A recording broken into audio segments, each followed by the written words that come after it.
Olá pessoal, no vídeo de hoje eu vou falar para vocês um pouco mais sobre as características da religião persa, que é conhecida como zoroastrismo, e as suas características principais. Então vamos lá. Lembrando que os persas fazem parte das civilizações fluviais, né? E cada uma dessas civilizações tem a sua característica principal. Os hebreus é o seu monoteísmo, né? A crença em um Deus só. Os fenícios é o desenvolvimento do comércio marítimo, que vai fazer com que eles entrem mais tarde em conflito com a cidade de Roma. E os persas são o povo que estabeleceu um grande império, um dos maiores impérios da antiguidade, que é o que vai fazer eles entrar em conflito com os gregos mais tarde. Então, o que foi esse Império Persa? Né? Durante o reinado de Ciro o Grande, esse personagem que aparece aqui do lado, a Pérsia deixou de ser só isso daqui e passou a conquistar todos esses territórios que aparecem em verde, em marrom, em amarelo aqui no mapa. Então, os persas eles estabeleceram um grande exército, um território, quer dizer, eles conseguiram conquistar o império com muitas conquistas territoriais. Tá? Então, essa é uma das grandes características que os persas têm. E para administrar esse império, os imperadores persas utilizavam uma série de recursos, como, por exemplo, a divisão do império em unidades menores, chamadas de satrápias, que tinham uma autonomia, que tinham seus governadores locais, mas todo mundo pagava imposto e obediência ao rei dos reis, né, ao imperador persa. A questão de você ter a construção de estradas para facilitar a comunicação, os olhos e ouvidos do rei, e a unificação de moedas, pesos e medidas, que facilitou o comércio e a administração de todo esse território que existia no Império Persa. Então, tudo isso foram estratégias que os persas utilizaram para poder administrar um império tão grande quanto esse daqui. E uma das grandes construções deles é o Palácio de Dario I. Hoje ele está em ruínas, né, que são essas que aparecem aqui em cima, tá? Mas isso aí foi uma das grandes construções que os persas tinham durante o seu período. Agora, uma das características mais interessantes que tem dos persas é a religião deles, né, que é chamado de zoroastrismo. Hoje essa religião ainda existe, né, tem uma quantidade muito pequena de praticantes dessa religião, tá, mas essa era a religião predominante durante o período do Império Persa. Agora, qual que é a característica desse zoroastrismo? Uma das características do zoroastrismo, né, ele recebe esse nome por causa do nome do seu profeta, chamado de Zoroastro, também conhecido como Zaratustra.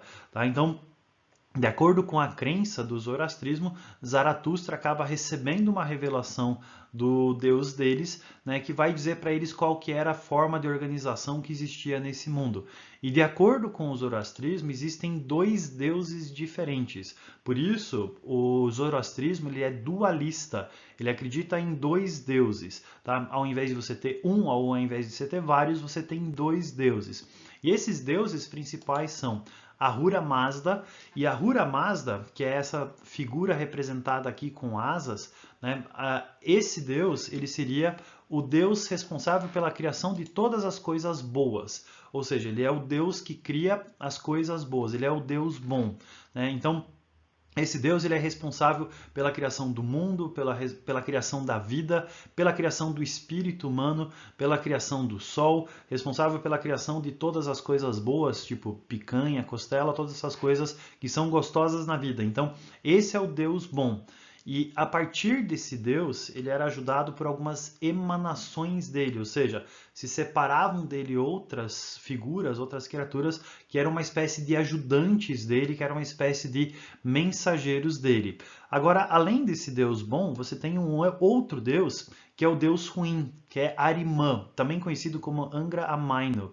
Esse é o Deus ruim, responsável pela criação de todas as coisas ruins. Então, esse Deus é a personificação do mal. Tá? Então, esse daqui é o Deus responsável pela criação de todas as coisas ruins. Então, ele é responsável pela deturpação da criação de Ahura Mazda. Se Ahura Mazda vai lá e cria a vida, né, Angra Mainyu vai lá e cria a morte. Se Ahura Mazda cria a saúde, ele vai lá e cria a doença. Se Ahura Mazda cria as coisas boas, como o calor, a irmã vai lá e cria o frio. Né? Se a Ahura Mazda cria as coisas boas, como picanha, como costela, a irmã vai lá e cria o chuchu, cria o jiló, essas coisas que as pessoas não gostam de comer. Então esse Deus, ele é a encarnação do mal, ele é a representação do mal. E esse Deus, ele é ajudado por uma série de as Seklas. A palavra Sekla, né, significa o ajudante do mal, né? Um pequeno spoilerzinho aqui para você. A palavra em inglês que significa Seklas é minions. Minions significa asseclas.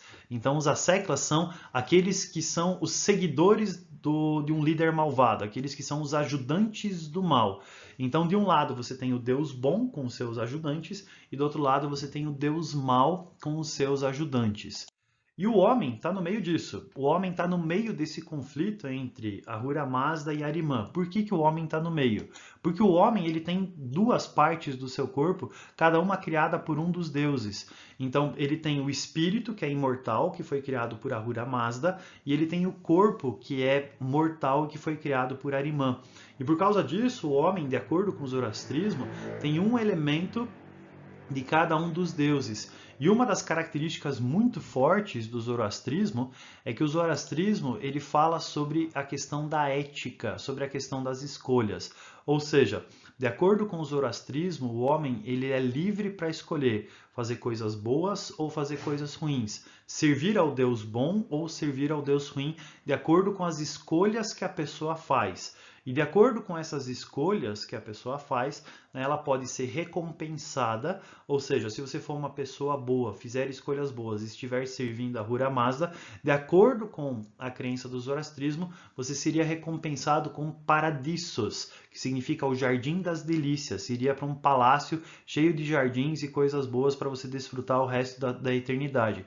Agora, se você for uma pessoa ruim, você vai se juntar com Angra Mainyo, com um deus que vai perder na batalha final e você vai deixar de existir.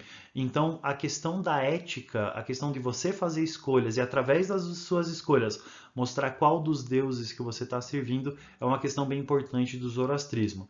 Existe uma discussão dentro do ambiente teológico, né, a respeito das semelhanças entre o judaísmo e o cristianismo com o zoroastrismo e quem que acaba influenciando quem.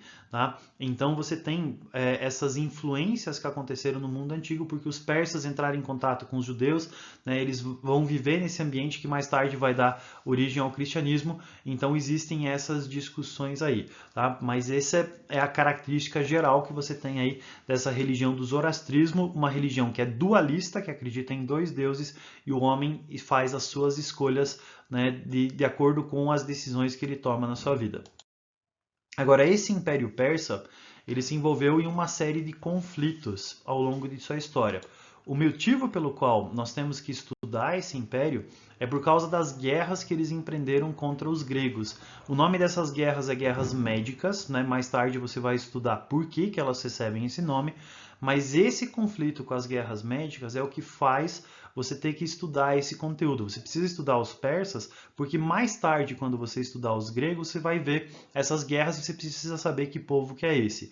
E depois eles vão ser conquistados por Alexandre o Grande, né, que é o Império dos Macedônicos, e depois eles vão ser conquistados pelo Império Romano e mais tarde pelos árabes, né, e daí depois eles vão mudar de características e hoje você tem uma civilização bem diferente nessa região, que é no Irã, né, que é uma civilização muçulmana. Tá? Então, esses são os conflitos pelos quais os persas acabaram se envolvendo, mas esses conflitos a gente estuda mais tarde. Beleza, pessoal? É isso daí. Abraço!